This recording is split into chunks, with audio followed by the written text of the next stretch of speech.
Before we begin tonight's episode, I'd like to remind the listeners that right now our new sponsor, Audible.com, is offering a free 30-day trial and a free audiobook download by going to audibletrial.com/SOSradio. That's audibletrial.com/SOSradio. No dash, listeners.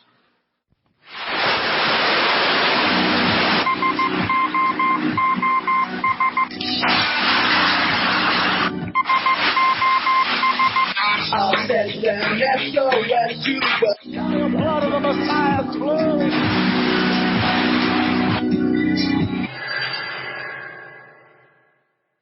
Hello, loyal listeners, and welcome to the SOS-Radio podcast.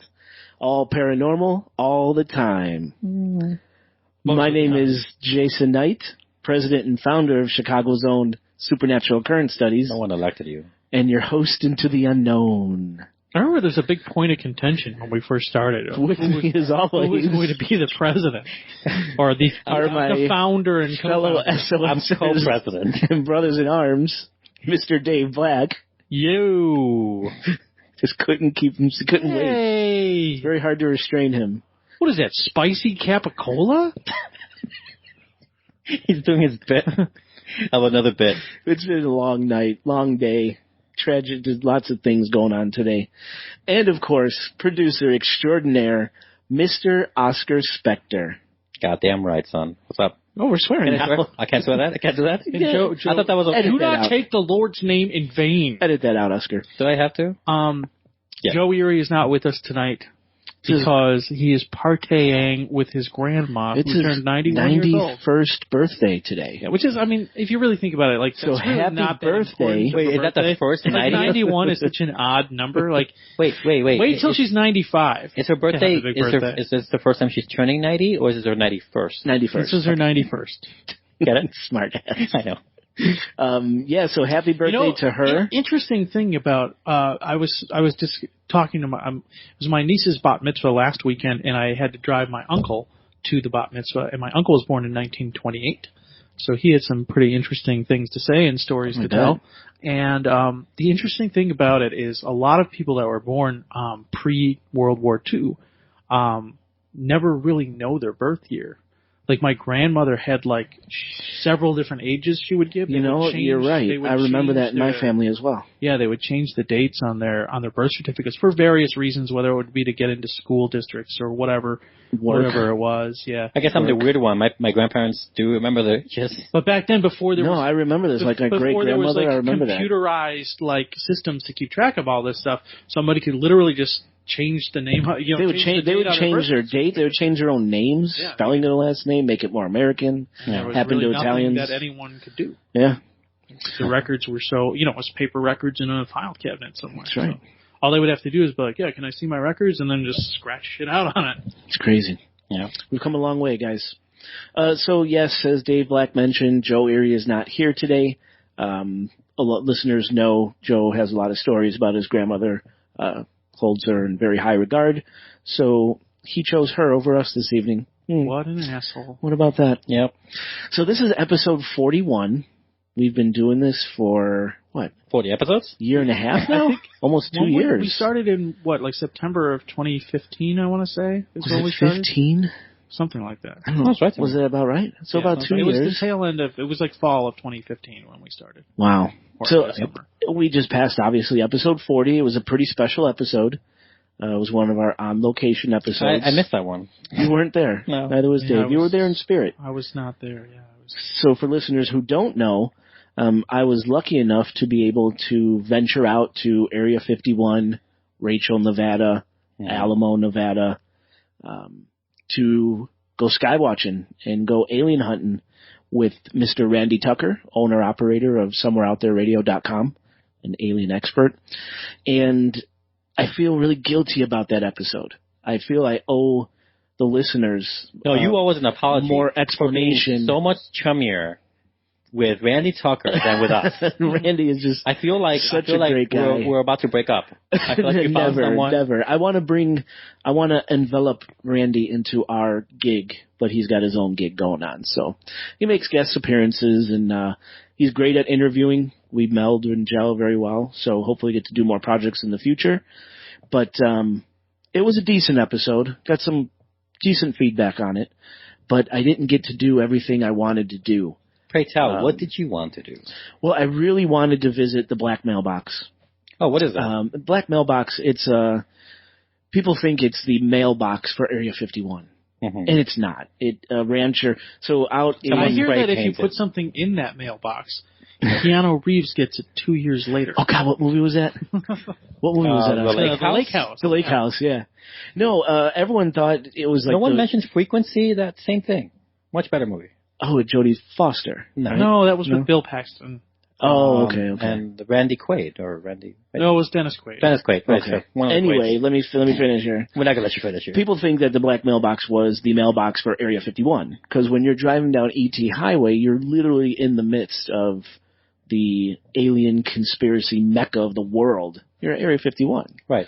The base. And the Black Mailbox is not the mailbox for Area 51. It actually belonged to a rancher who owns a lot of property out there. There's a lot of free-range cows up and down E.T. Highway. You have to be very careful when driving, especially at night, how pitch black it is. They don't have fences along the... That was his mailbox. Nothing. No fences, nothing. See, if you go to Mexico, everything's fenced off properly. You know what's funny is I've been going there for years, and what I do, it's pretty funny. I have this whole system of hoses and tubes that I rig up, and I slaughter the cows and suck all the blood out of them. And then I just leave them. That's you doing that? Yeah, it's not the aliens. No, it's just a gag. Been running for 50, 60 years. Not that funny. Friends and family. So I wanted to visit the Black Mailbox, which is now a Blail box. That's the place to go on E.T. Highway where you could pull off to the side and just really skywatch and not be bothered by any traffic on the road, which there never is any. And it's just where everyone congregates to look for UFOs. Really wanted to see that. Didn't get a chance to. I really wanted to. You could actually go to the back gate. There's a back gate area to Area 51. And if people go to the website, our website, sos-radio.com, photos, videos, look for episode 40 photos. It's right there, first spot. I have a map there on how to get to the actual back gate to Area 51. And you can take pictures and kind of... The least you could have done is hop the fence and gotten shot. So right. I know you didn't listen to the episode, Mr. Black, but those signs that used to say authorized... deadly force is authorized for trespassing, they've taken it down. They no longer exist because trespassing isn't a capital punishment, capital offense. It's a misdemeanor. So rubber bullets for those signs are gone. Rubber bullets. But I wanted to go to the back gate, get pictures, try to see if I could find guards or something. Just talk to somebody. Just talk. Ask a question. You know what it sounds like? It sounds like a bigger version of the experience we had at what was that hotel we went to, the fancy one? The Pfister in Milwaukee. Right. I want to say the name again. Pfister Hotel. All right, all right, let's get our childishness, our adolescence. How old are we? We should call it the Wild Bergamot Hotel. Yes. Fistulosa. Oh, okay. There you go. Right. Anyway, you showed us that sign. And much of that where clearly shit has happened, poop has happened. Sorry. And they have a whole floor taken out of the for customers or whatever. Yeah. For clients and can't go up there. for clearly those reasons, the fires and whatnot, and half the building's new, half of it's old, and all of them said nothing or gave us nothing or gave no indication of stopping us from doing anything, as if to say, there's nothing to stop you to do because there's nothing going on. Yeah. It feels like the same experience, but kind of. Wider area. The only problem is when we went to Pfister, I traveled a half hour. When I went to Rachel, Nevada, I traveled 2,000 miles. Yep. And some other things I want to do is I really wanted to get to the Little Alien, which is... A play on words. It's in Rachel, Nevada. Mm-hmm. And Rachel is famous for being the last populated town, scratch that, the closest populated town to Area 51 proper. Okay. Population 54, as I think of the 15 census? I wonder what 2015. Right swipe on, my uncle? So we did get to Little Alien, but they were closing. And we wound up spending so much time at the Alien Research Center, which I'll get into, that it blew off our our date at the Little Alien to interview people there, because that is a known spot where people go, they congregate, they swap stories, they claim they're abductees, there's conspiracy theorists, there's people there who claim they're an alien. So I'm hearing a lot of that recently. I wanted to get interviews there because it would have just been great. But we went there. It was about 20 minutes to closing. The owner's granddaughter was there behind the bar. She vehemently refused to get onto the podcast. We practically begged her. I hate to admit, but she just would not do it. I don't know if she was aggravated because we got there so late.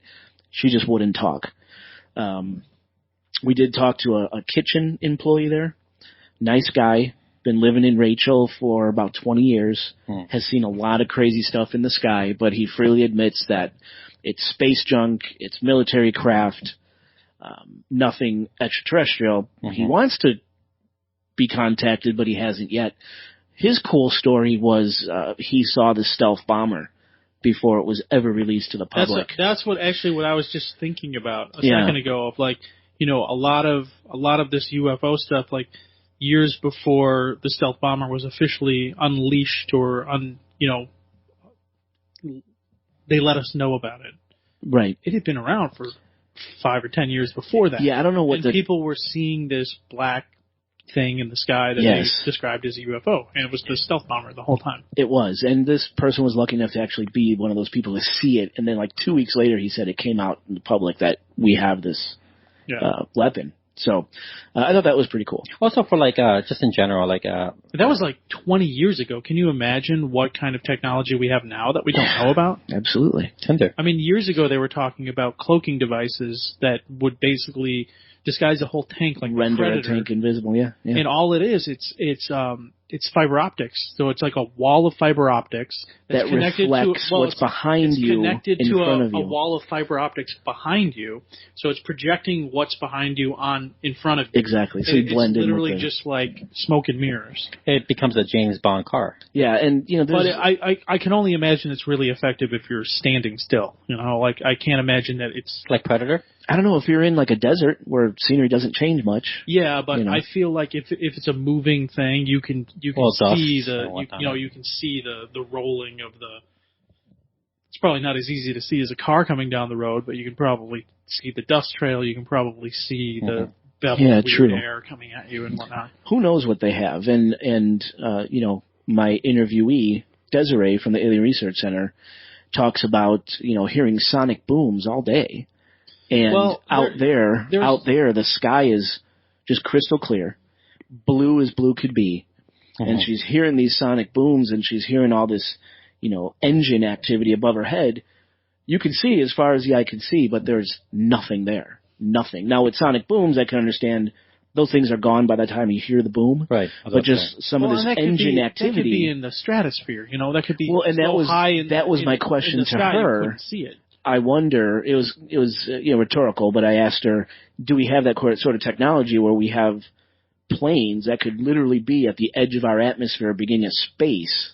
Well, we can't see that high. The ozone layer is only 7 miles above the Earth? Is that what it is? 7 miles? Like that. Wow. Yeah, so I'm getting a little off rails, but I just feel like I owe the listeners more. I feel like I have unfinished business with Area 51 and ET Highway. Yeah, your bucket list wasn't completed. It wasn't. Yeah. Which leads me to the next point where, we're doing this new thing now where tradition is going to be a big podcast trip every summer. Oh, yeah. And, last year we did Southeast Massachusetts, Salem, Bridgewater Triangle. This year we're returning we're going out west again. We're going back to ET Highway. Yep. Back to Area 51. Okay, so the ozone layer it's basically about anywhere between 6 and 10 miles, straight up, and extends through about 30 miles. So once you get past 30 miles, you're in outer space. That's insane. Yeah. So no doubt we have technology that can get that high and fly continuously. So because you're saying she hears this, you hear it all day, but you see nothing. Mm-hmm. So I'm going to finish this episode eventually. It's going to be in early August, but we are going back for the listeners because I feel like we have unfinished business. Yeah, you also had food poisoning. Yeah, I don't know, and that's what cut the trip short. I don't know. It was the government, man. I don't know what it was. Food, man. I don't know what it was. You weren't ready for the answers? I imagine what it was. It was like a man in black. He like put some medicine drops. But I'll tell you, food, man. like when we were talking to Desiree, and I guess I should mention here. They no longer have those like cutting me off. They don't have those mind eraser things anymore. They just make you sick. They just give you diarrhea. And that's basically what happened. I got so sick at the little alien, that if Randy Tucker wasn't with me, I would have been. I don't know what I would have done. I don't know if I would have survived because you're in the middle of the goddamn desert. We're swearing now. Sorry, Oscar, edit that out. I was about to say that, and no. I couldn't walk. I couldn't think. I couldn't talk. My joints hurt. My stomach was just crippling pain, cramping pain. I couldn't keep my eyes open. I was yawning continuously. I was just 100% useless. If I would have been alone, I would have been in big, big trouble. Because like I said, you're in the middle of nowhere.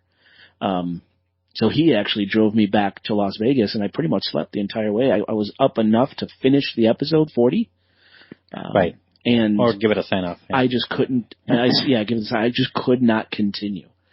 And talking to Desiree, who is going to be a regular contributor to this podcast, at month end, every month, she's going to report for us live from Area 51, from Rachel, Nevada. Right.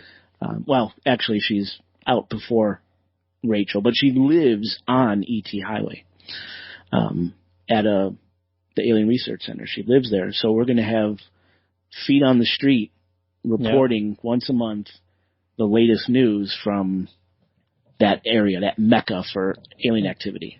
Yeah. So I think that's really unique for us. I'm really excited about it. Desiree is just an awesome person. Anyone who listened to the past episode knows. Yep. She gave a good interview. She had some pretty cool stories.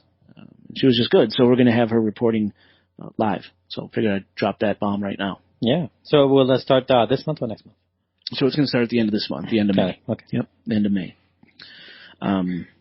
So just to backtrack, let's talk about ET Highway. Middle of nowhere. One lane going one way, one lane going the other. No, it's just called this because of its location and the fact that no one drives by it. I mean, no. Well, it's called extraterrestrial highway because one, it runs parallel or through, I guess. Mm-hmm. I think Area 51 takes up both sides of the highway to some degree, so it runs right through that Area 51 area. It seems like they they take both sides, but they probably land more on one side, but they just take both sides for. I'm sure. For maybe testing or why split up a base or storage, right. bunkers, underground stuff. Who knows? But I almost guarantee one half on is both like the training sides. ground, the other half is right. So that's one reason why they call it Area 51. ET Highway, and the other reason is there's a lot of contact activity that happens and UFO sightings that happen on that particular stretch of road. So did you see Chris Carter out there? I did not. No. Okay. But we did see some strange things as we were driving from the Alien Research Center to Rachel, Nevada, to the Little Alien. Okay. One thing we did see was this large strobing light in the sky, and it was low on the horizon. And it was strobing. How low? Like it's a good question, but it's impossible to tell. There's 0 points of reference out there. So it's... Yeah, but you can see the horizon, right? So if not really. No. You ever looked at Area 51 on Google Maps? Yeah. What's there? Just a big old blank white thing. That's right. I mean, it's obviously something. Oh my God, that's like the largest tarp in America. It looks like a salt flat almost. I mean, there's texture to it and stuff, so it's actually a landmass, but it's just like that's stark white. Groom Lake. Groom Lake is a dried lake. That's what it is. Yeah, and that's where they built. Is the lake still a lake without water? So what is this Homey Airport? Is that part of Area 51? I don't know Homey Airport. But I do have a story about a small airport there, just if you'd stop cutting me off. So we saw this strobing thing in the sky, and it was low on the horizon compared to all the other stars in the sky. Got it. And it would strobe red, blue, and white. And me and Randy Tucker were like, oh my God. You mean the American We've never seen this before. Yeah, kind of. It was majority blue and white strobing, and then every once in a while you'd get this flash of red. we're like, oh my God, we've never seen this before. So a very liberal. Yeah, right. America. Dave showing me something else on his phone. It looks what like is a that? crop circle. Just in the desert. Homey Airport. So we're like, oh my God, we've never seen this before. And we're like, wow, that's weird. We catalog that in our minds, right? Right. Well, it turns out through talking with Desiree, the one who's going to be reporting for us from Area 51, it's actually a star called Sirius. And she told me this. A legit star? It's a legit star. And she told me this. I'm like, all right, thank you for the info. I'm going to go look it up. Is it like mid-blowing up in a supernova or something? No. So I told her, thank you for pointing that out. I'm going to go look it up and see what its characteristics are. So I looked up Sirius, and sure enough, it's a star in the constellation Canis Major, the Greater Dog. It's sometimes referred to as the Dog Star. Oftentimes, that explains Sirius Black from Harry Potter a lot, by the way. And Keanu Reeves' old band, Dog Star. Boom! Damn. Bringing that up. We're bringing Hollywood in. And sometimes it's referred to as the Rainbow Star because it's often seen twinkling and changing colors. Wow. Red, blue, white. And most of the time, first-time observers mistake it for a UFO. Yeah, that makes sense. And, so that one anomaly we saw in the sky, thanks to Desiree, she told me, no, it did turn out to be Sirius. It's just something we don't really see here in the Midwest. So Desiree's the buzzkill like me? No, she's really cool. I can't wait for you to talk to her and meet her. A couple other things. I sent you a pin of that spot. Thank you. A couple other things. When we were driving to Rachel towards the Lillian, I was paying attention to the road. Speed limit, I believe, was like 70.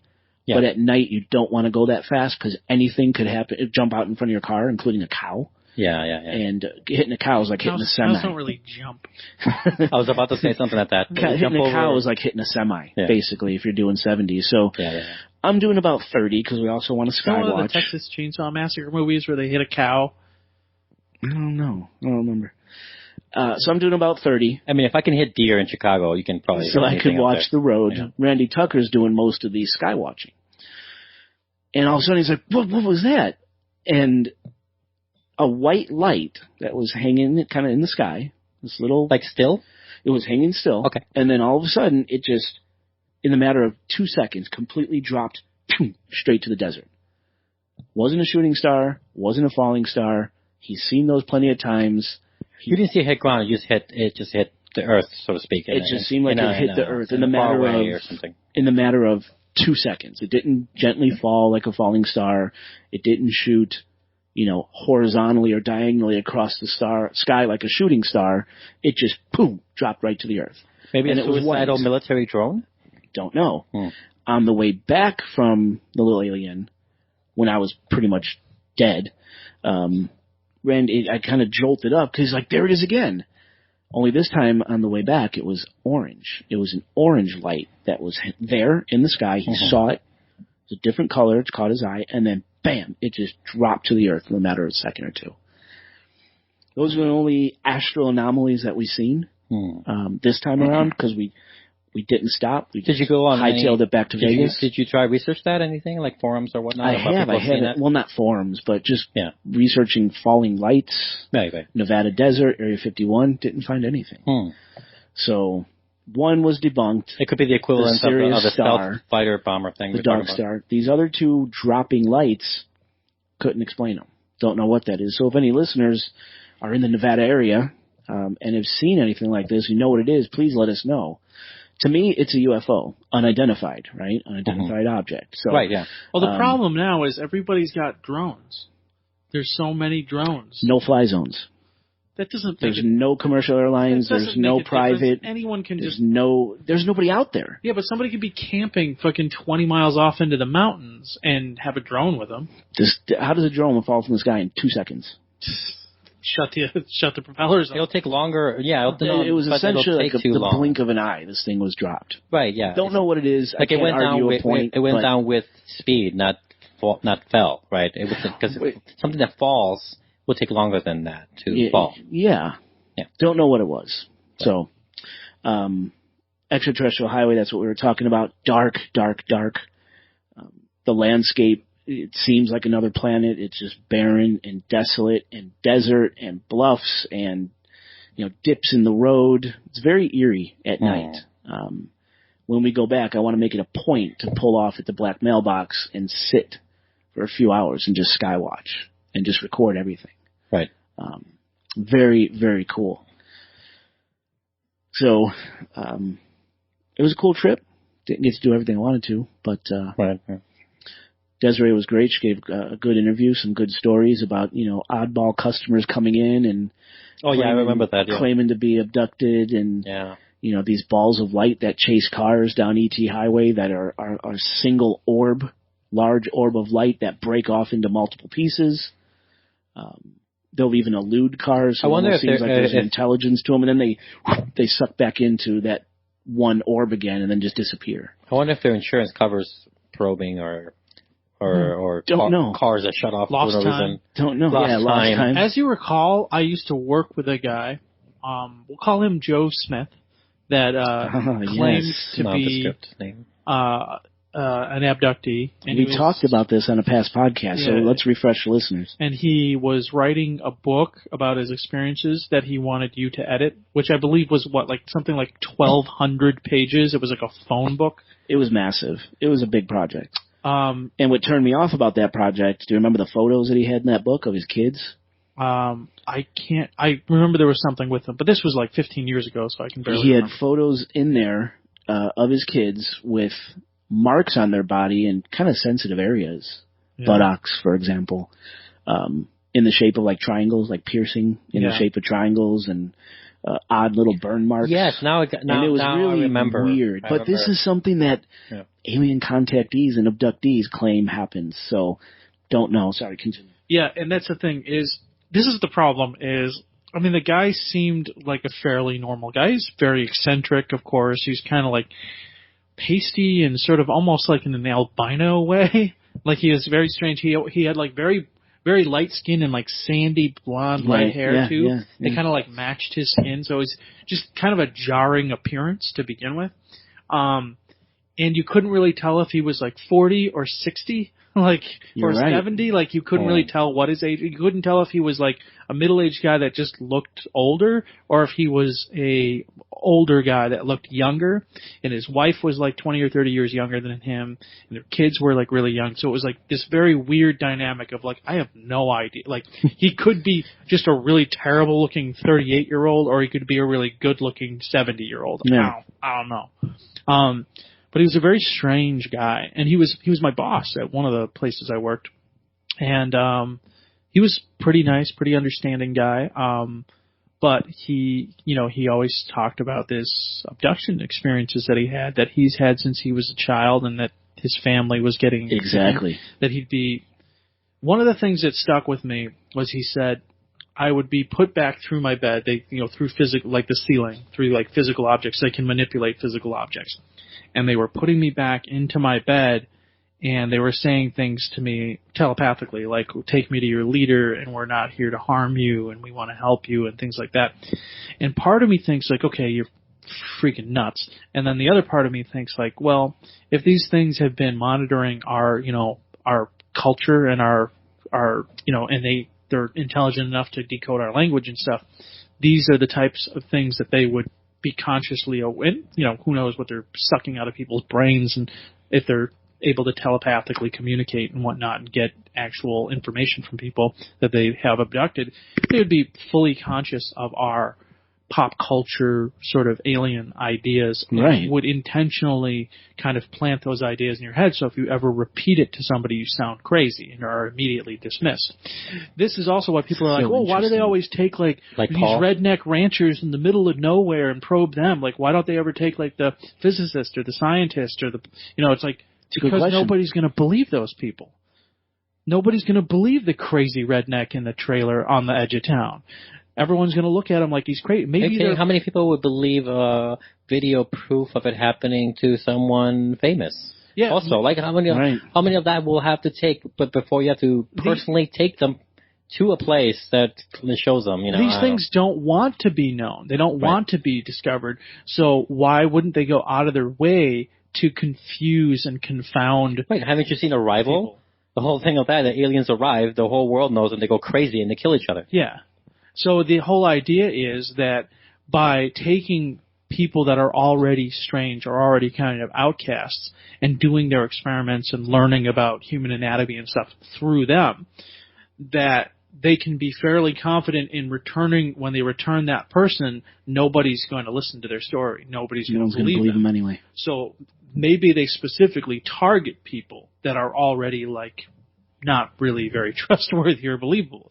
And this is why you don't hear about like judges and politicians and celebrities and stuff getting abducted by aliens, is because nobody, because those people would be prominent.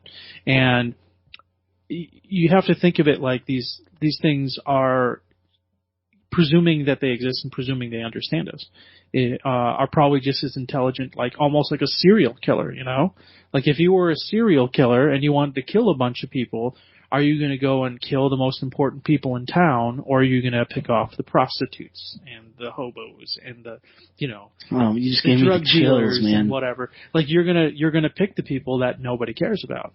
And I think the aliens, if you will, are kind of targeting the same type of people on the fringes of society that nobody is really going to believe or listen to. Forget fringes. Most of us are just normal, whatever, run of the mill that know 20 people, and that's it. Yeah, nobody, we're all nobodies for the most part. Like, other than to our friends and family, in 100 years, nobody's going to know who we are. That's right. Right. Well, Dave, unless I kill all those people like I've been talking about.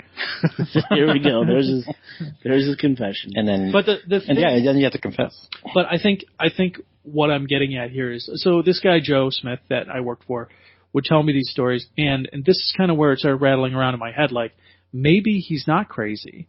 Maybe the whole point is to make him seem crazy in the things that he says. Because he seemed like he genuinely believed what he was saying. He wasn't, and that's the thing. I had my own experience with that guy, and it's weird when you run into these people, and whatever it is, whether it's hauntings or whatever. Like when I met Jason Yancey, it was like this, like you're like, I don't really get what this guy is saying, but I know he believes what he's saying. Absolutely. Like, I don't really buy into it. I'm not necessarily, I'm not like buying into what he's saying. I'm not like necessarily like, oh, I'm 100% in, believing this. Sure. But that guy believes what he says. The specific reason I wanted to get him on the show is because of that alien abduction story. And it wasn't even an alien. It was like a frozen time thing. Yeah, and that he told us. And I've had him on the show. Such a genuine story that he told. Like, I could see it in his eyes. Absolutely. That it was almost as if, like, if you were to talk to somebody about like their childhood pet dying, it was the same kind of emotion I saw in his eyes talking about this story. Just so listeners know, episode 34, Glacial Erratics with Jason Yancey. You could hear more from Jason. And he hasn't even really talked in full on the show about that experience. Yeah. It's been a lot about the Glacial Erratics. And he writes for our newsletter as well about Glacial Erratics. But yes, that was an intense story. And matter of fact, last couple times I talked to him, he's telling me more and more is coming back to him about that experience. And he can't wait to share it with us. So. Oh, wow. And Joe Smith, what I remember about Joe Smith, I'm not going to get into the whole everything. Listeners could listen to I know you had like a falling out with him over the editing. Over the editing, but just what happened to me at his house and the stories he told me. Listeners want to hear in detail what happened with me with Joe Smith and the abductee stories. Episode 31, they could listen to. Called Aliens, UFOs, Abduction, String Theory, Planet X, Anunnaki, and more, with special guest Randy Tucker for SomewhereOutThereRadio.com. That's the name of the episode, 31. I remember most the devices he had around his house, the machines that would sound when an abduction was about to happen so his family could kind of get mentally prepared for this thing coming. Couldn't stop it, but they could be warned. And he showed me this machine. It was this weird little box contraption. Was it something he made or something they gave him, or? I think he made it, if I remember right. It was a device he bought and then tinkered with, I think. And he had them in every room of the house. He showed me one. And the other thing I remember is him and his family sitting on a couch. The abduction experience would happen. These string of metallic balls would come in through the wall, enter Joe's shoulder, travel through his body, out the other shoulder, into his wife's shoulder, through her body, out her other shoulder, into the kids. And he said it was excruciatingly painful. And there was absolutely nothing they could do. They were frozen, but they could feel. And these balls, Dave's giving me the look like, oh my God. Yeah, never forget it. You guys got to listen to episode 31. I tell the whole story there. We don't have time to get into it now. But yeah, very strange individual. He never told me that, but one time he was sitting there and he was talking to me, and he was telling me about the experiences that he had. I was looking into his eyes, and I noticed that one of his pupils was a little bit more dilated than the other. Yeah. And I'm like, what if there's a camera in his eye right now and they're watching me? What if they're coming after me next? And it was I wasn't outright dismissive, but I was just I know you believe this, but it sounds pretty crazy. It doesn't sound real. But then it had me thinking all these things that he's saying, take me to your leader and all that. I'm like, it's so cliche that it almost sounds like it's real, because the aliens would specifically... Sounds like an Ed Wood script. The aliens would tell you that, so when you repeat it, you sound like a crazy person. No one's going to believe you. They're a lot more in tune with us than you'd there's so many movies and radio waves and television signals and satellite. They can probably tap right into our satellites and listen to everything. Absolutely. And they've been, probing humans and prodding humans and doing whatever to them for I wonder what they think presumably of decades. Someone say since the beginning of time. Presumably decades or centuries even. Yep. So they obviously can understand our language. They can understand, our culture and our movies and our entertainment, and they're probably very we're probably less foreign to them than we are. They probably understand humans better than Americans understand, people in Malaysia or whatever, or each other. Yeah, you just think you just think of how hard it is for a person from, Sheboygan, Wisconsin, to connect with a tribesman in Zimbabwe, right? And they probably have been all over the world, and they've tapped into all different cultures and all different races all over the world, all different languages. So they're probably more connected to humankind than humans are connected to humankind. If you can imagine the type of technology that they have to compile all this data, they might even be able to download their own, they might not even have recording devices. They can just probably extract memories and information from a human brain and put it into, who knows, a pulsating heart thing that stores all the information in it. Now it has consciousness. Biomechanical, crazy, who knows what. Absolutely. One of the first things that I read was the Whitley Strieber story. Or what was Travis Walton. Fire in the Sky. Fire in the Sky. Communion, Whitley Strieber's book seemed like a bunch of mishmash nonsense to me. That just seemed like stream of consciousness, this guy's nuts. Whereas, the Travis Walton case, Fire in the Sky, was very well documented.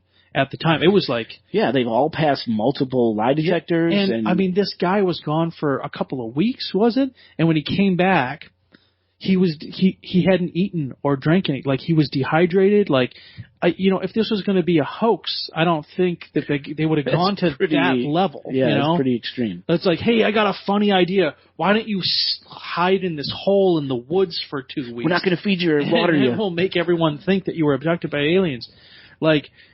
Outside of them trying to kill the guy and burying him alive and him waking up and being I'm not going to charge him with anything. I don't see how that could be. That's right. I don't see how that could be anything that it was a hoax, Desiree met him, by the way. Oh, yeah? He came into her shop. Is he still alive? He is. Absolutely. She said he's one of the coolest guys, very calm, collected. You would never know that this guy is the poster child for abduction and alien conspiracy. Yeah, he came in. He was in the desert attending some alien convention. Are there a lot of archetypes that we know now as cliche about those abductions and movies and books and what have yous that came from him? That came I don't know if it From came his story. directly from his Like came I know they inspired by his embellished- story. I mean, I know they embellished a lot for the movie. Like, supposedly the abduction experience, like, that they presented in the movie was completely different than what he actually Well, they always got to Hollywood it up, you know. Yeah. But, I mean, cliche things, take me to your leader, like Dave said. The flying saucer, right? The Martian, the little green men. The whole these are idea. all pop culture ideas of an alien. is that his story? I mean, some of that? No. Okay. The abduction is, but... Yeah. Okay. Like, if you really think about it, these things probably don't even really need a craft to travel. If they're interdimensional or whatever, you're right. Can probably travel in, a bubble of light. They can probably think of it this way: 100 years ago, if you told a person one day you're going to be able to play music with lasers, they'll be like, "What the hell's a laser?" Oh, it's a concentrated beam of light, and you'll be able to play music with it. They'll be like, "What are you talking about? Right? What are you even saying? That's crazy talk. You're crazy. You're a crazy person." But that's a reality. That's what a CD is. Yep. That's technology we've had for 50 years. You take a concentrated ray of light and play music with it. Like, there's no doubt in my mind. I mean, aliens, whatever they are, if they're interdimensional beings or if they're humans from a different timeline or from the future or whatever it is, they're well more advanced than we are, obviously. So to think that they'd actually need like a physical craft to travel, they could probably download their entire body into a beam of light and appear wherever they want. If you think about all the technology that we've amassed in just the last 50 years that we are aware of now, our computers and our laptops and our cell phones, and the government had all that stuff 20 or 30 years ago. Technology that we have now is 30 years old, at least. Yeah, I can believe that. A lot of people say it's reversed engineering taken from if you look at alien technology. If you look at the timeline, is that the plot of the first Transformers? Is it? If you look at that, if you look at the timeline of after the supposed 1947 UFO crash in Roswell, New Mexico, if you look at the timeline of things that have happened, like inventions that came after that, it was like very suspiciously clustered together, leaps and bounds fiber very optics, quickly. Even like Velcro, fiber optics, the microwave, all that stuff, like just all CDs. showed up, CDs, all within 15, 20 years after that. It's crazy. Now, as far as Area 51 goes, I've never really believed Area 51 was where they kept aliens or whatever. I think that Area 51 is a decommissioned aircraft base where they used to test fly, experimental aircraft. And that's a lot of what people are seeing out there. And I think now that Area 51 is a decoy for whatever they really have out there. Well, that's the thing. They say, just exactly like you said, Area 51 is a decoy. All the real nitty-gritty conspiracy theory stuff is actually happened in New Mexico at Los Alamos. They got to have something buried in the mountains, like deep in because if you look at those mountain ranges out there. When Randy Tucker and I were driving to get to E.T. Highway, again, you're in the middle of nowhere, and all on the sides here are these real big hills and mini mountains and valleys, and who knows what are in those mountains. All that's government area. Right. It's all no-fly zones. It's all government land. And Randy brought it up. He's like, since it's all no-fly, no one could see down from the sky. Right on the other side of this little bluff might be a whole little civilization out there of God knows what. No one would ever know. Right. The mountain is separating them from us. The no-fly zones are separating from the sky, and who knows what the hell's on the other side of that mountain. It's really creepy to think about. You think about that, and there are places in the Rocky Mountains that human feet have never touched. They're still finding planes that went down in World War II in those mountains, Wow. So to think that they wouldn't be able to find, all they would need is, think of like a supervillain's lair in a mountain. Yeah. All they would need is one big fake facade of like a fiberglass sheet of what looks like rock that's maybe 100 feet by 100 feet that they can simply just slide open, get and whatever you go. aircraft. Bring in the Batmobile, slide it back. Yeah. Yeah, it is. It's, I kind of think it's that so weird out there. I can't think, wait till you get to go. I think August. the idea of it being a decommissioned area totally makes sense to me. Also, I think if it's anything, not to say that nothing's going on there, but I think the most logical thing I can think of is that it's like a school, like a training ground for something. For a lot of stuff that because they already have it hidden, they already own it, they already have it. Oh, it's active. I know it's active for something. Active. I wrote a fictional story. Wait, I'll ask her finish. Go ahead. No, it's nothing. It's just I think that it's too popular to have anything actually going on there that could be sensitive in any way. That not at all. Completely disagree. I'll tell you why. Area 51 is there. You cut through it on ET Highway. Right. But it's also about 12 miles off of ET Highway into the middle of the desert. Public eyes will not see it because it's all flat. There's nothing there. They would see you coming from a mile away. Right. So I have no doubt there's secret military craft even, not UFOs, but military craft, weapons. No doubt whatsoever in my mind that they could do it there, and they probably are because the prying public eye simply cannot get to it. It's impossible. It is literally impossible. Yet. Right. I wrote a fictional story when I was probably, 20 years old or so. And the idea was that the Roswell, New Mexico crash in 1947 was not aliens, but it was a secret project by the government. By the Nazis. No, Some said secret government. Some said it was Nazi technology. Secret government project that they actually did capture a legitimate like alien spacecraft, and were able to reverse engineer the aliens with human beings to create soldiers, basically.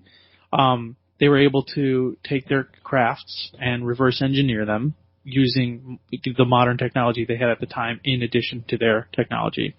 And what the UFO crash was a rogue group of these hybrid aliens that escaped, and they had to shoot them down. And I would watch that movie. And then that was only like the first 10 minutes.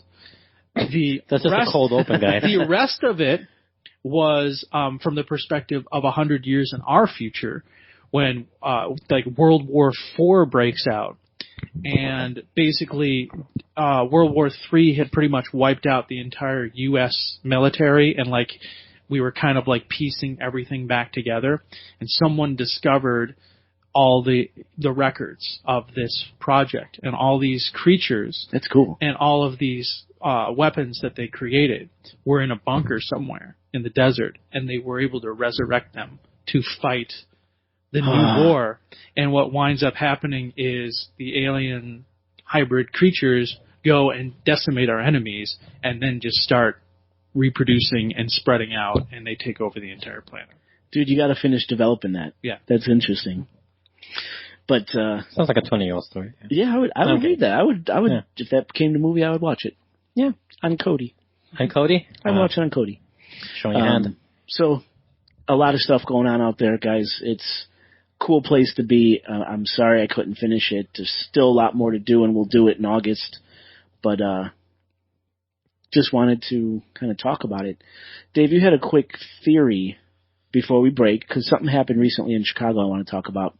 You had a theory about the Greys, and anyone who subscribes to our newsletter, which you could do by simply logging on to sos-radio.com, might have read this theory. Yeah, is it on the website too? Or no? It is not on the website. Okay. It was in last month's newsletter. All right. But if you could talk about that theory in a few minutes, not a long-winded. So what is a Grey? The Grey alien is, everyone knows what a Grey alien is. It's Roger from American Dad, It's like basically. It's basically. Oh yeah, that's right. It's the Whitley Strieber's Communion cover.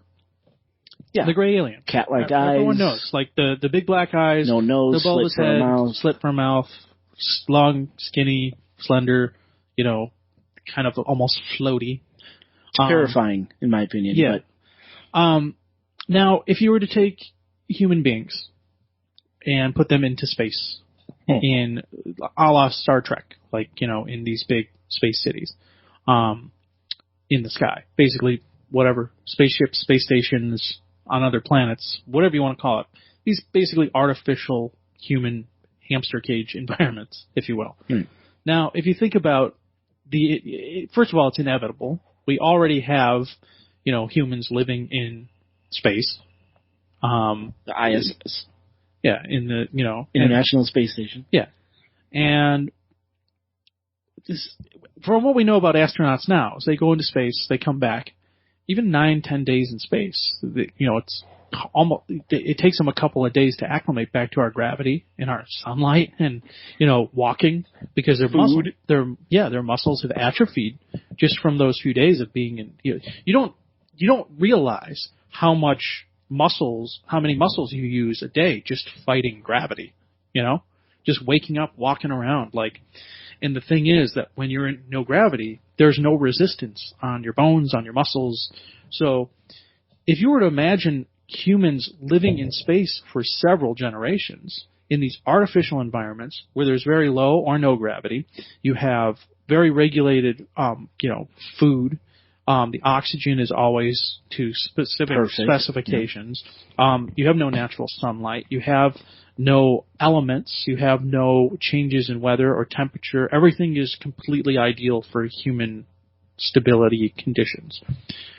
And you put humans into that environment for 3, 4, 5, 6 generations. What's going to happen is we're going to start adapting to that. And you're going to see a very quick evolution of humans when you put them in such an extremely different environment than what we're used to. Probably the loss of body hair will be very evident. The loss of skin pigmentation because there's no sunlight. There would not be need for a complicated respiratory system because there's always the right amount of oxygen. It doesn't fluctuate. We don't realize, but in the winter time, there's a lot less oxygen in the air than there is during the summertime. But we don't recognize that. We don't realize that because we can adapt, because we evolved on this planet.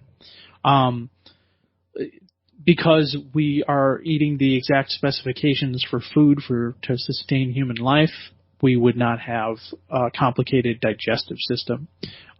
We would probably no longer have the type of eyes that we have now.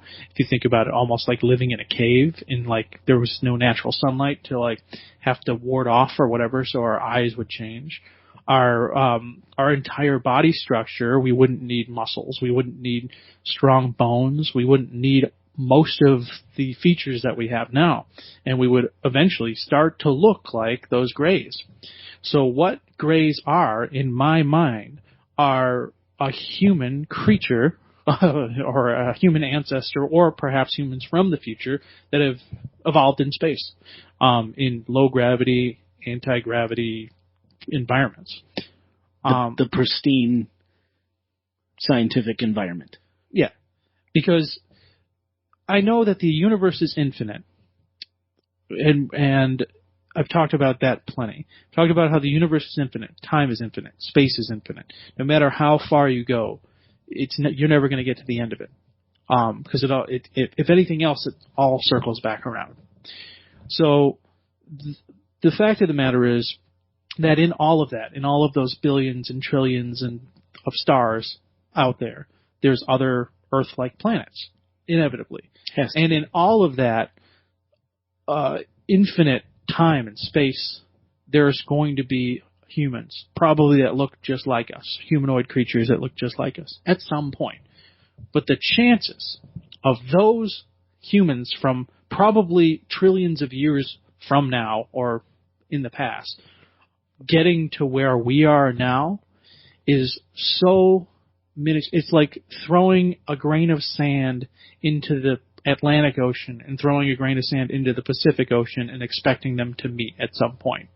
Maybe in all of infinite time and space, eventually they will, but the chances are pretty slim.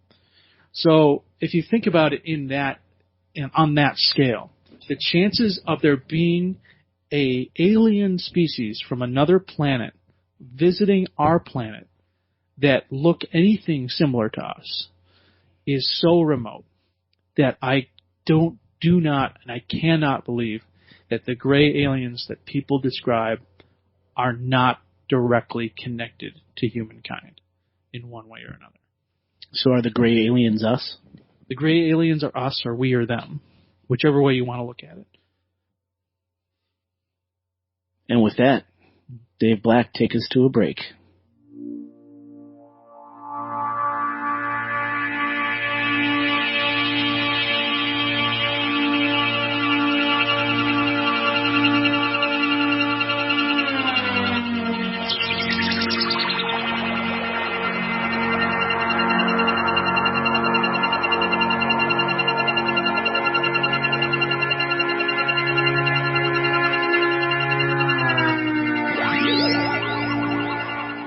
And we're back.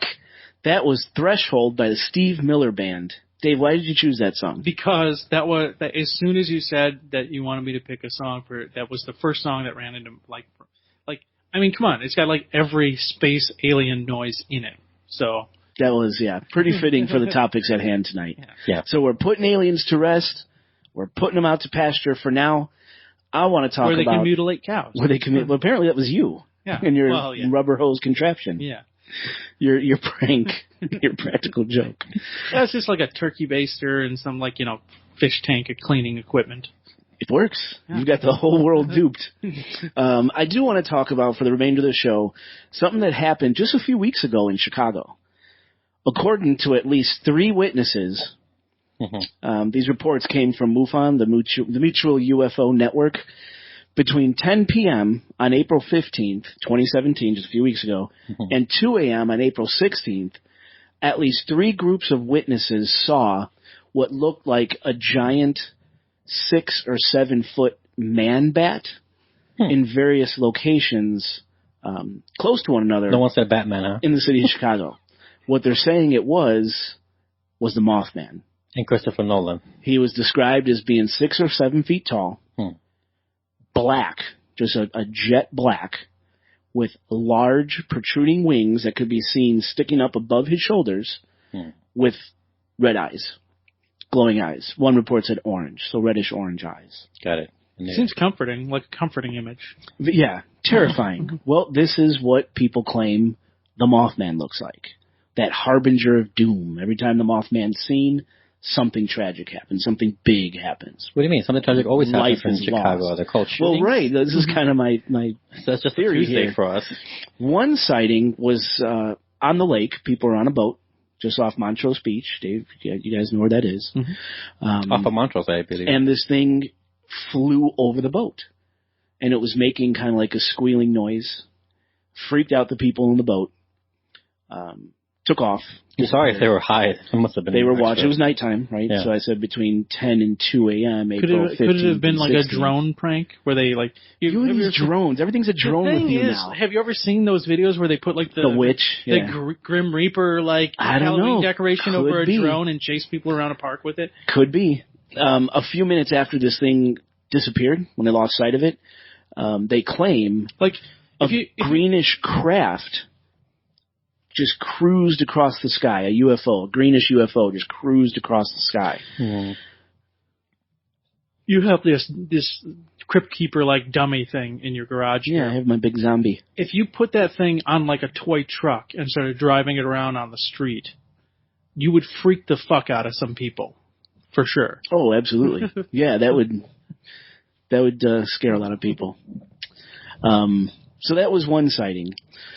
The next sighting was at Oz Park, which is in, I believe, Lincoln Park. Yeah, it's right? It's Lincoln Park. Lincoln and Larrabee area. Clybourne. It's right off of. I want to say it's right off of Lincoln and Webster-ish, something like that. Lincoln Webster. Yeah, Oz Park. Big baseball fields there. Big, open space. Person was walking their dog.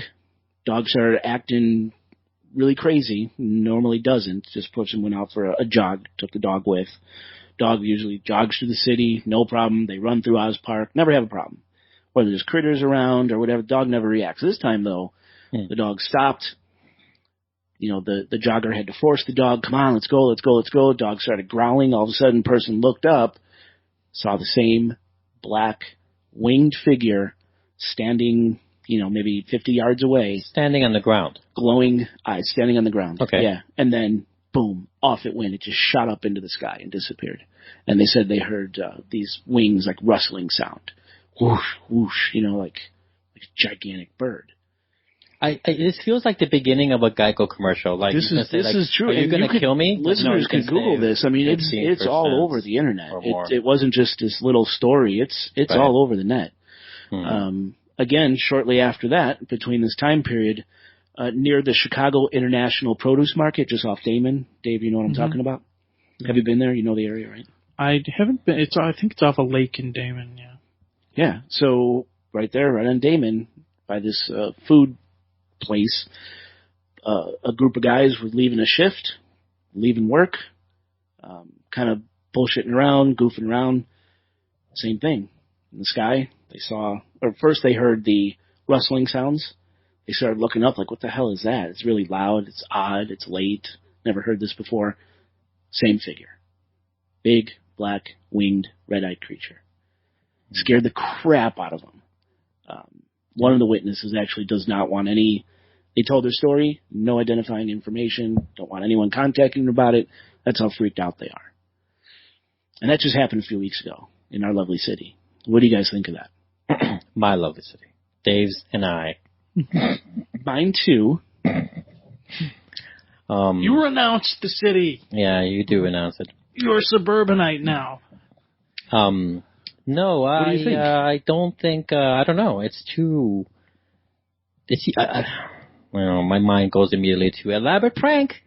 But also like I need I would need to see something because look, you see a creature. Was there a picture of it? I seem to remember seeing a picture of it. So hold on one second. Since this happened in Chicago, I believe it was 2011, where they caught that picture. Broad daylight, looked like a giant squirrel man, like a flying squirrel. So it had fur? No, when I say squirrel, I should just went to flying squirrel, where the arms are outstretched, but it's got these big flaps of skin underneath its arms, so it could glide. Is the wings like scaly, like leathery? Like a sugar glider. Okay. Those little creatures. I'm just saying, because it seems like a lot of it... So Dave's showing Oscar the photo right now. So that happened also, I believe it was 2011. And they're saying this is the same? Yeah, the Mothman. In 2011 it was the Mothman. Just a few weeks ago it was the Mothman. In the same city? In the same area? City, Chicago, yeah. Did something happen in 2011? Nothing out of the ordinary. I mean, not beyond the usual murdering, right? Correct. Okay. Correct. The bus truckloads of murders. So first, I want to know your opinion on that, Oscar. Since this isn't very far from you or Dave, what do you think of that? The Mothman visiting Chicago. I mean, I think I want multiple witnesses. I drive around at night all the fucking time. Not that means that I have more chances to see something. I mean, less or equal to anything. Doesn't matter. I don't think it'll come up because I live on the north side of Chicago. Nothing happens there. I don't know. I definitely don't think it's a harbinger for anything. And if it's a real thing, I think something like some sort of like bred in captivity deal we're dealing with, and it's like a 6-foot winged red-eyed captivity deal? Like a strange thing, yeah. Something that we're like, I'm not gonna make a story out of something that doesn't exist, but like some, Understood. Like some lab or whatever. Someone died, the owner died, and left and escaped. That's interesting you say that because we are not far from Argonne National Laboratories. That's true. I believe.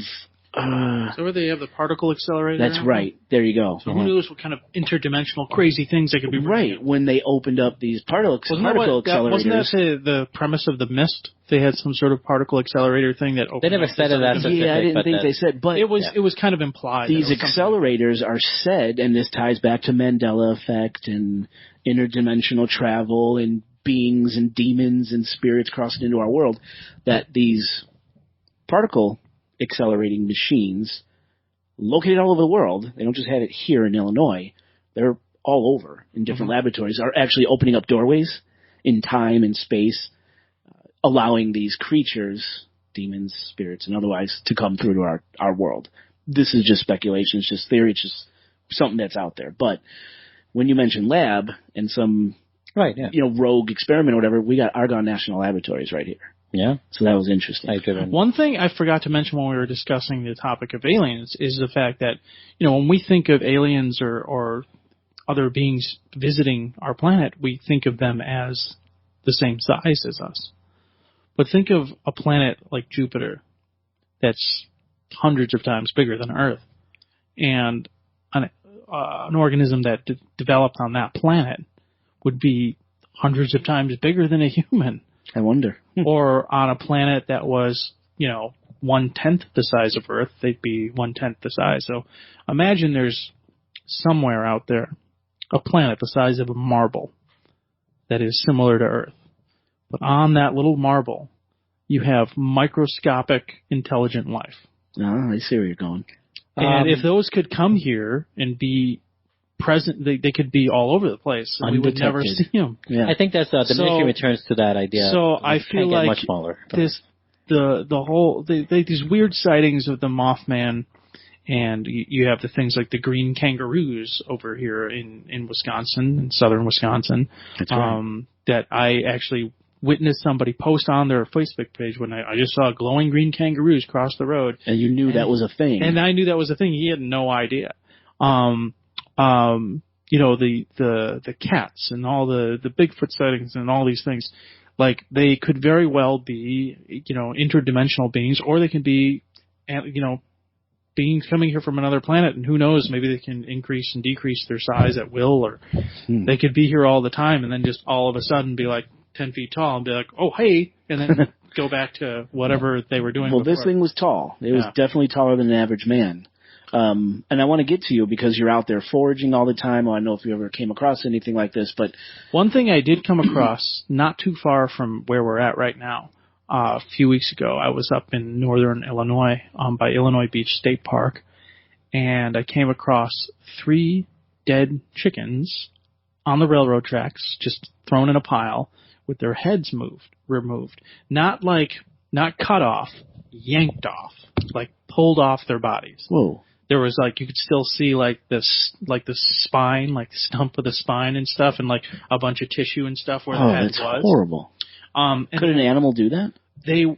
I know it was a person because they were all in a pile, like in kind of a neatly arranged pile on top of each other, and a couple of them were stuffed in like plastic produce bags. Oh. Like that you would get at the grocery store to put your carrots in or whatever.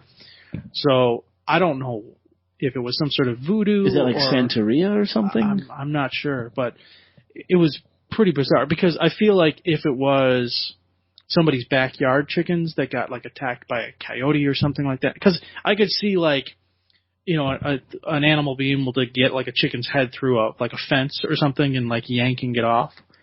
I don't know if it would be able to do that to 3 separate chickens. Well, and then stuff them into a produce bag. Well, but I could see the people being like, "Oh, my chickens are dead. I'm going to go get rid of them." But why would they just toss them on the train tracks? Depends if you're a coyote on the run. Yeah. Unless maybe they're like, "Oh, maybe I'll throw them out on the train tracks for the animals to eat," or whatever it was. Yeah. But it was very bizarre. It was a very bizarre thing to come across. Gross. Who knows? I mean, yeah. And there was a car, as I was looking at it, it was maybe 15 feet from the road. As I'm looking at it, a car slowed down, and they're like, "What is that?" Because we saw it on the way over here, and what is that? I'm like, you don't really want to know. It's 3 headless chickens. They're like, okay, that's weird. Wow. And they drove off. Did you see any ritual markings around the chickens or nothing. candles? I didn't want to touch them or anything. Yeah. Seemed more like a dump site.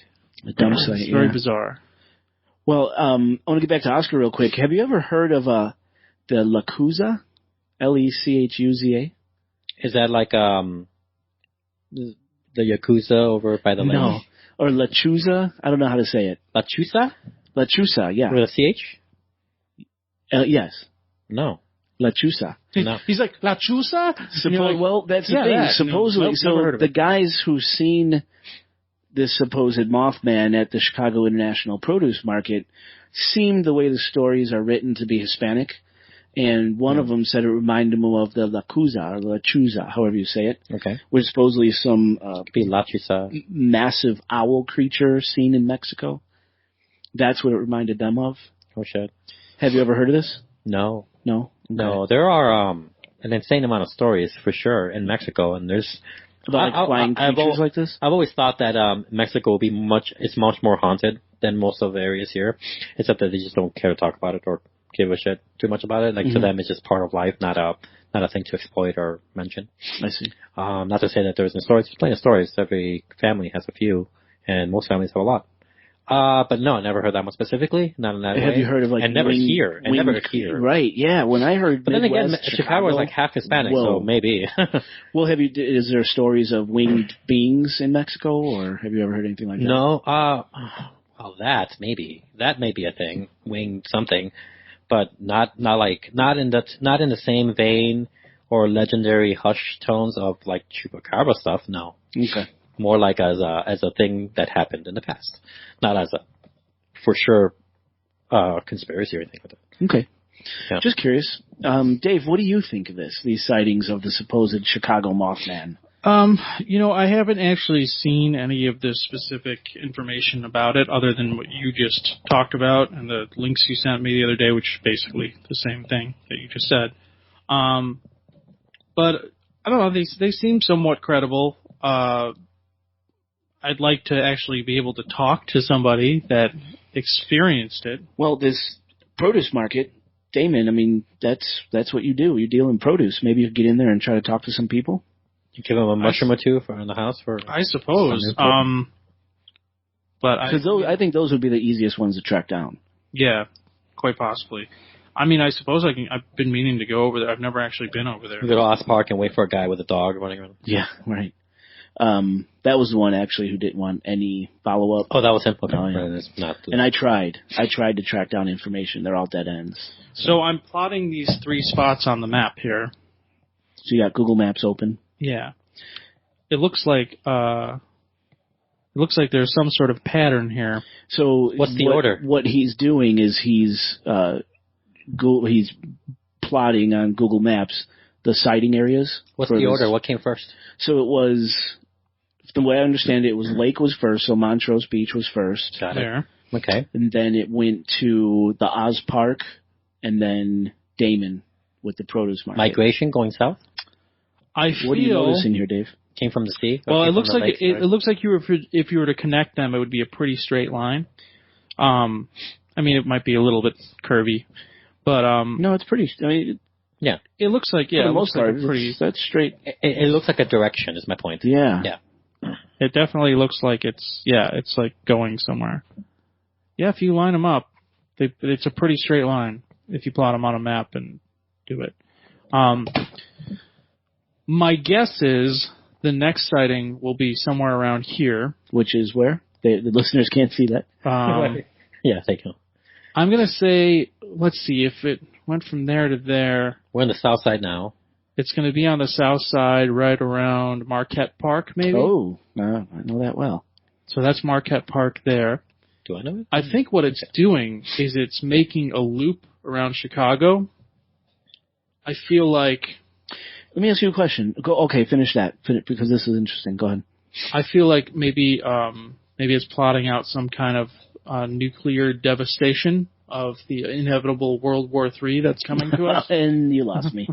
Now, Marquette Park, how far is the university from Marquette Park? Marquette Park is... And I have a reason for asking. I can't really tell. It's pretty far away from, like, UIC you talking about? Yeah. I mean, that's just an arbitrary place I picked. But it looks like maybe the back of the... Well, here. So if it continues with this pattern, it started in Uptown at Montrose. Then it came down to Lincoln Park. That looks like maybe about 4 miles away. Then it jumped down to the lower west side here in Oz Park, or where we the produce market. A lot of places with clearings, maybe. And that looks parking lot, parks, beach. That looks about double the. Or maybe like, so the first one was about 4 miles. The second one looks like it was probably about... So the dog 8 miles there, second stop, and he bolted and he flew extra far, right? Now, was this all on the same night when these were seen? Or? Well, yeah, it was 15th into the 16th, so between 10 p.m. and 2 a.m. Okay. April 15th and 16th. So where was it heading? It was... And I asked about the university because in 11, there were multiple sites on campus of this thing peering into second-floor windows Okay. And seeing the eyes, seeing the wings through the window, and the thing what are just the taking off. characteristics of a moth?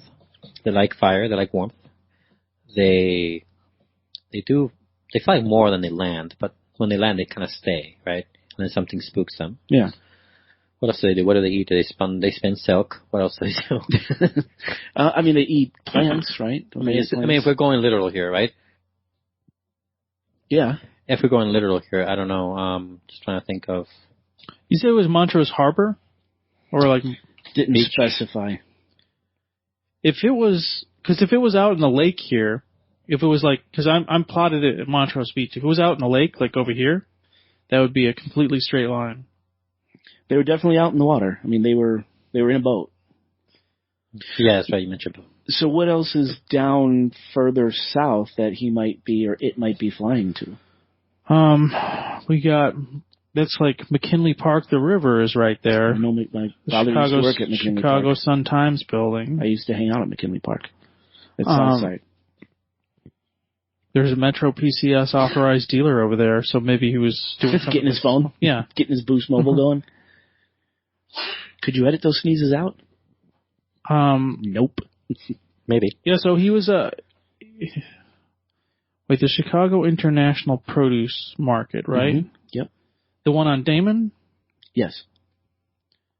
Hold on a second. I think I plotted it at the wrong place.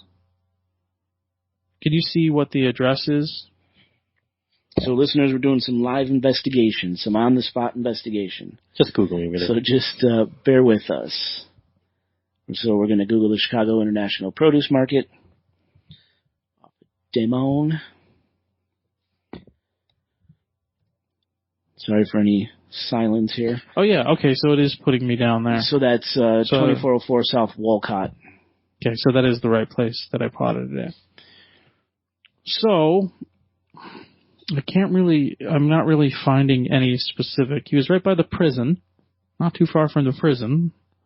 Yes, there's really no specific thing I can put a finger on as to a pattern here, but it does look like it's in a straight line. Awesome. Chicago has a Mothman, which, if rumors about the Mothman are true, that's actually not a good thing. It's a harbinger of devastation. So, don't know. Maybe the shooting numbers will increase dramatically over the next couple of years. I feel like increase with the weather. If it's nice weather, it'll increase. That's true. I honestly feel like it's. I mean, there's a lot of rising tensions. North Korea, tensions with Russia. Why here in the Midwest? I feel like this is the thing, is especially when it comes to North Korea. So North Korea says, if we're going to get you with a nuclear weapon, we're going to hit like Seattle, we're going to hit LA. Yeah, California. Exactly. But what kind of message do you think that would send to be like, got you right in the middle? Well, yeah, I mean, that's horrifying. Yeah.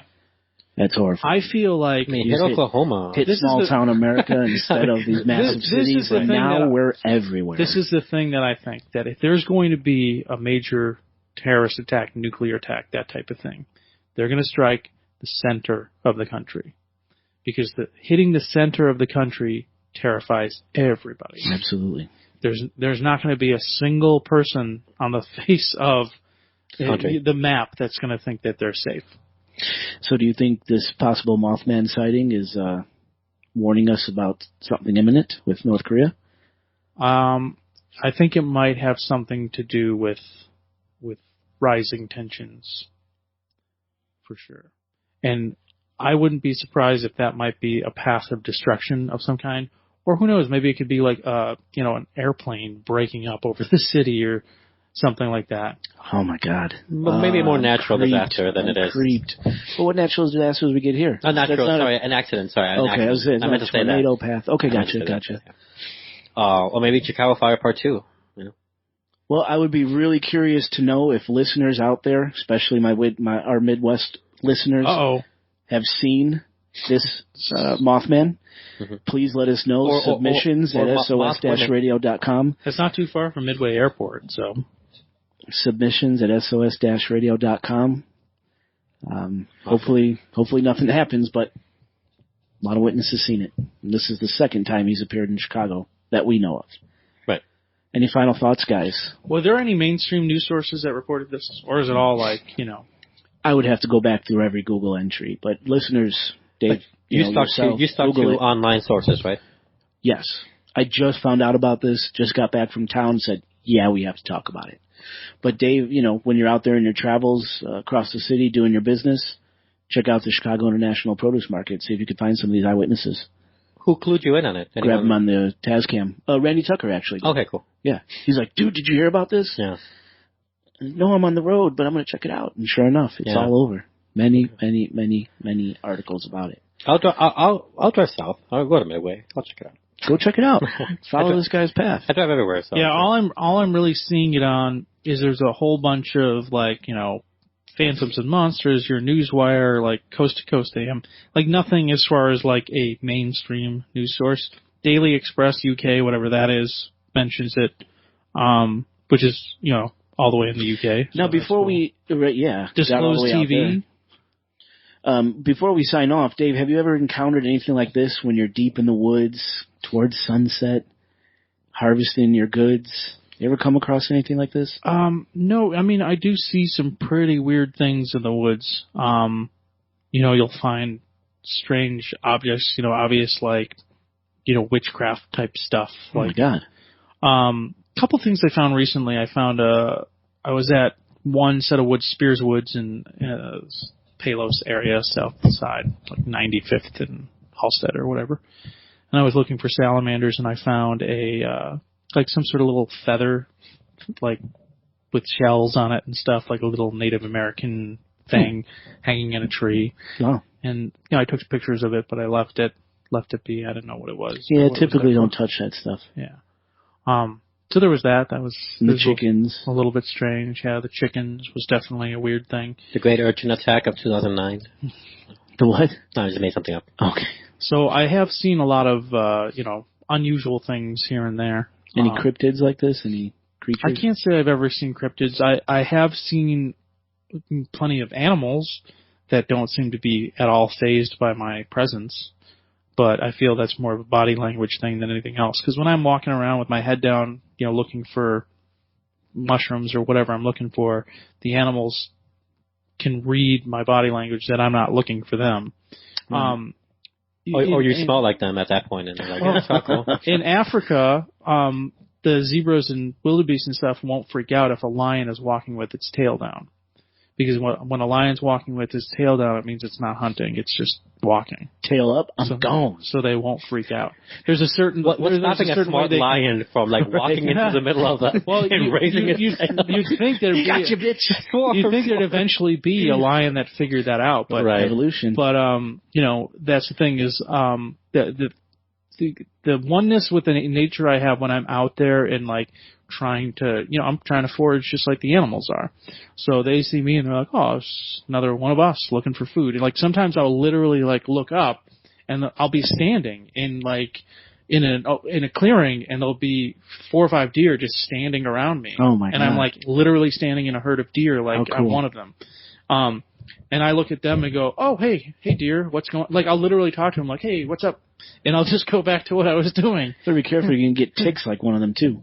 I have ticks on me all the time. Gross. You gotta check yourself before you go to sleep. Wreck yourself? There was one time a couple years ago, I came home from a day out, and my ankles were really itchy, and I didn't know why my ankles were itchy. Oh, no. And I pulled my socks down, and I saw these little black things stuck to my skin. And I'm like, oh, I must have ran into some seeds or something that got into my sock, some seeds or whatever got down on my sock, and they're irritating my skin. What was it? It was little tiny baby pinhead ticks. Oh man! I pulled 200 and something off.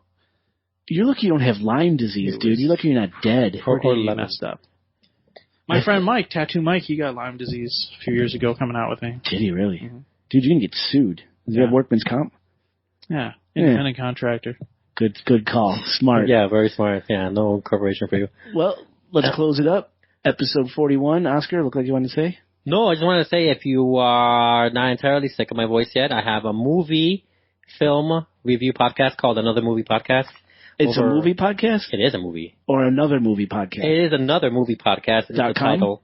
No, there's no. Is it like a sequel to a different? Sequel, right? It sucks when people keep cutting Do you you off. have doesn't a it? movie It's like podcast? Airplane, and then I wasn't cutting you off, Mofo. It was like Airplane and Airplane, the sequel, like that. Another movie podcast, another airplane movie. And what can people expect on that podcast? Recent movies. We're doing this week. What are we doing? We're doing 2 Hayao Miyazaki films: Spirited Away and Nausicaa of the Valley of the Wind. If you don't know those, don't worry about it. Those both sound boring as shit. They're not at all. Although one of them, anyway. And the other movie we're reviewing, Guardians of the Galaxy Volume 2. Want to see that? Yeah, we have a lot of stuff going on there. We have a nice catalog going. We're in our 20s. What's this Guardians of the Galaxy? What is this movie? I haven't heard anything about this movie. Yeah, no. Well, it came out of nowhere. All the kids are talking about it. So they can. You know what a lot of people aren't talking about is it's a great movie that came out last year. Now You See Me Too. Who was that sequel for? Who saw Now You See Me? And like Woody Harrelson and Mark Ruffalo. Jesse Eisenberg and Mark Ruffalo are magicians. Can I get more of that? There is some of that there, too, by the way. All right, go ahead. Give your plug. That is another plug, although the website is otherpodcast.com. Everything you need to know is on there. Excellent. Sure. Check us out. Katie Knight, take us home. Thanks, everyone, for listening to the SOS-Radio podcast. Search SOS-Radio podcast on iTunes and give us a rating. Download our free mobile app by searching Supernatural Occurrence Studies on Google Play, Apple App Store, and Amazon App Store. Visit us online for ghostly photos that coincide with our podcasts, videos, and other exclusive content at sos-radio.com, chicagosos.com, and supernaturaloccurrencestudies.com. Follow us on Facebook at sos-radio.com. Follow us on Twitter and Instagram at Chicago Ghosts. Subscribe to the Chicago's own Supernatural Occurrence Studies YouTube channel for exclusive video content. Follow Jason Knight on Google+. That's Knight, N-H-Y-T-E. Email us at submissions@sos-radio.com and call or text anytime at 872-529-0SOS. That's Chicago's area code, 872-529-0767. And as always, kind listeners, keep your head up, eyes open, and question everything. Want to save your soul from hell, arriving on our range.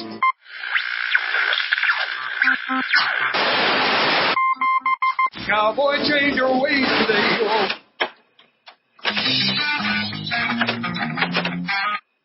With us you will ride. Devil turn. Not that I know, anyway. We're going to talk about Hungarian folk stories. How are my sounds? I mean, yeah, as long as you're fucking making out with the mic, I'm a happy guy. You see that? Let's try to just interject that into the background of the entire Let's just try. episode. Yeah, let's try to have. That is enough of a soundbite for me to do that. Let's try to have some outtakes. Hey, you want to hear the most annoying sound in the world? No, I can't. You guys want to talk? We should do a whole episode about Ghost Dad. Was that Bill Cosby? No, that was Denzel Washington, wasn't it? No, it wasn't. What am I thinking of? There's a Denzel Washington movie where he's like that. Ooh, Jessica sent me a new message. What are you looking for, Jessica? Girl that looks like the insurance agent asked me, like, what are you looking for? And I said, kind of down for whatever. What about you? And she said, serious relationship. And I said, I can try, but I'm not often very serious. What did she say? Nothing yet. Do you got the 3 dots that she's writing? No, I don't know if that does that. Yeah, not all of them do that. It's only like a text thing, really, or a Facebook thing. That one. No, I've never done it. You're a wholesome man. You're into some weird shit. I am very wholesome. I just happen to be into this other stuff. That doesn't mean I'm less wholesome. Okay, good. I'll be nice to your kids. I won't tell them this shit. Thanks. Thank you. By the way, being a podcaster, not a selling point for a lot of people. It does not get me laid at all. On my, I'm just gonna put that out there. On my Facebook page, I bill myself as a professional hobbyist and troller of trolls. Yeah, I'm not proud of being a troll. I never done trolling before. So. I only troll people that... Into the mic, man. Into the mic. I troll trolls with their own trolling. Yeah, I get that, but that's still trolling. So like I'm not... conservatives will be like, all Muslims are terrorists. I'm like, right, like all Trump supporters are Nazis. I'm like, you can't say that about a whole group of people just based on a small minority of extremists. Oh my God. They never get it. They never get it. Yeah. Oh, I gotta show you guys this.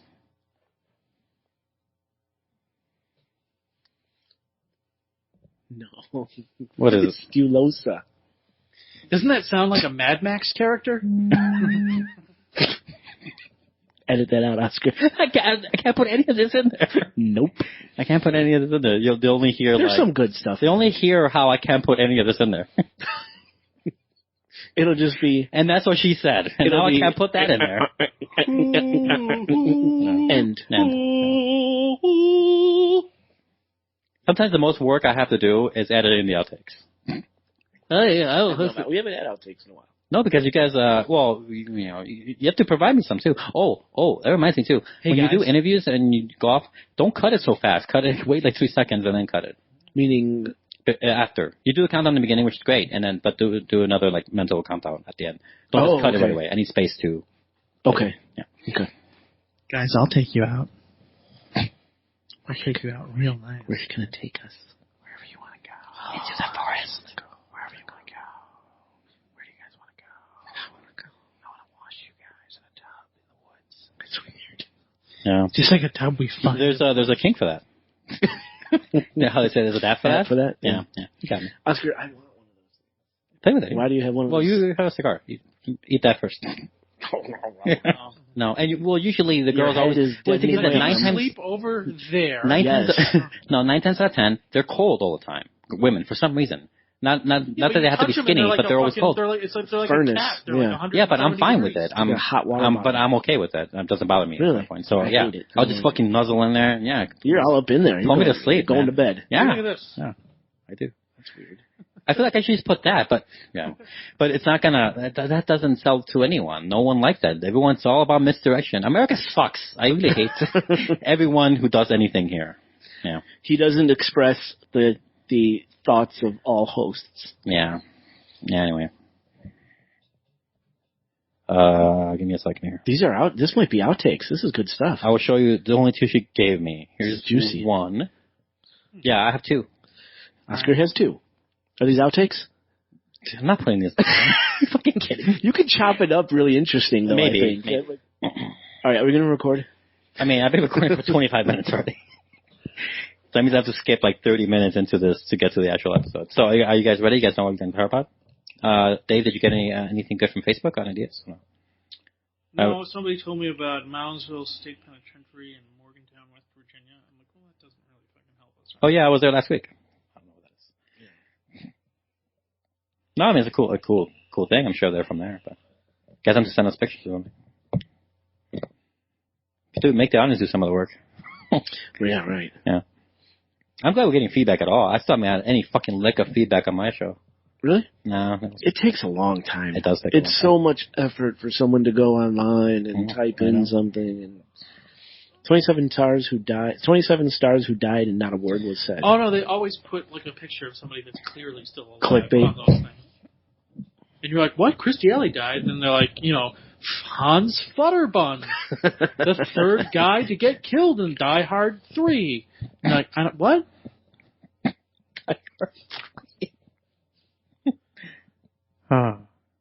It's always they're like, remember him? He was the neighbor on that show that was on for half a season. And everyone's like, no. I don't. Well, that's clearly a fake account, Jesus lady. Where do you think we are?